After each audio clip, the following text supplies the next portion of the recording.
This is a right shoulder. Patient's in the lateral position. You can see the biceps and a hole in the supraspinatus. And looking posteriorly, the teres minor and the infraspinatus are intact in this case. As is our normal protocol, we're going to mark this tear with a PDS suture so we can find it easily on the bursal side.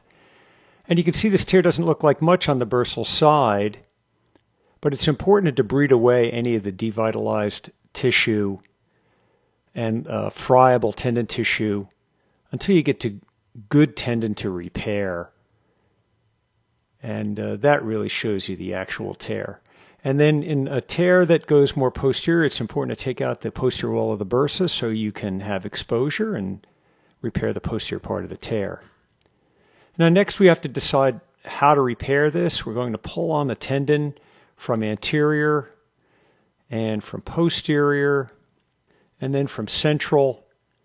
And in this case, this tendon reduces nicely with just a little bit more anterior traction, and it's clearly a crescent-shaped tear. Now here's a needle localization for a posterior lateral portal, which is 2/3 of the way to the lateral portal from posterior.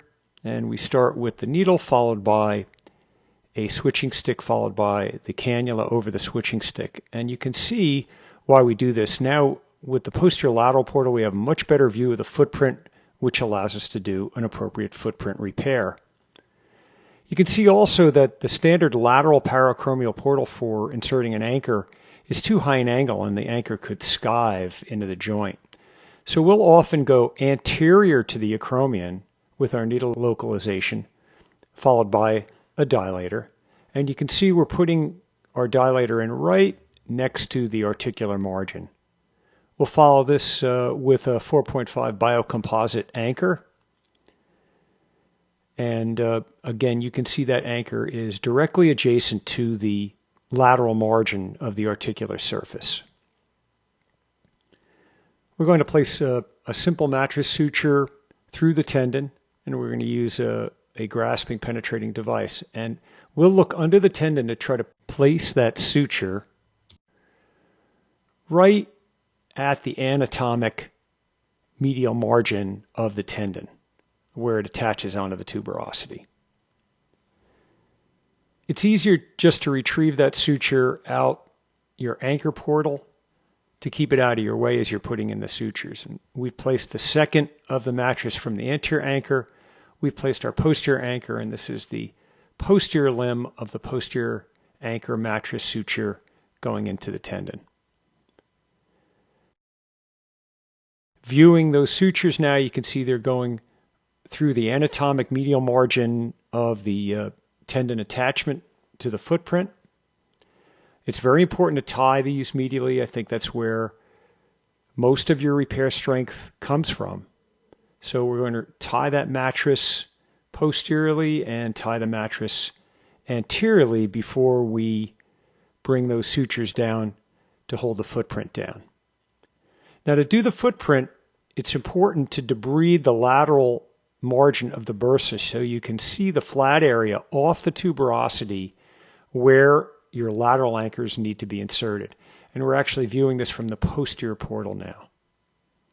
So once you've got that bursal tissue out of there so you can see, you can almost always use the lateral portal. Dilate for, in this case, a pop lock. We have one suture from the anterior anchor and one suture from the posterior anchor coming out through that cannula, and those are going to be fed through the pop lock. And then we just simply insert the pop lock into the hole. Now once the anchor is inserted, we're going to tension these sutures. And the most important thing here is not to over-tension those sutures and crush the tendon and therefore devascularize it. So you want to hold the tendon down, you want to get the slack out of those sutures, but you don't want to pull them so tight that they're crushing the tendon and devascularizing it, because that'll lead to failures. So once we have the proper tension, we'll deploy the pop lock and then cut the excess suture off. And we're going to repeat that process now for the more posterior lateral anchor. In this case, we've put some ink on the end of the dilator, and although most of it washes off as you put the dilator into the bursa, you can see it leaves a ring, which gives you a good target if your visualization isn't perfect for the lateral anchor insertion. So once again, we're going to insert the pop lock into the lateral hole off the tuberosity, and then we're going to tension these sutures. Again, just getting the slack out of the sutures and not crushing the tendon. And we'll do that with both of them, and then deploy the pop lock. We'll cut our second pair. And now we'll get a look at our repair from the lateral portal. You can see the tendon is down anatomically onto the tuberosity. Those sutures are not crushing the tendon. And as we look laterally, we can see the lateral row off of the tuberosity.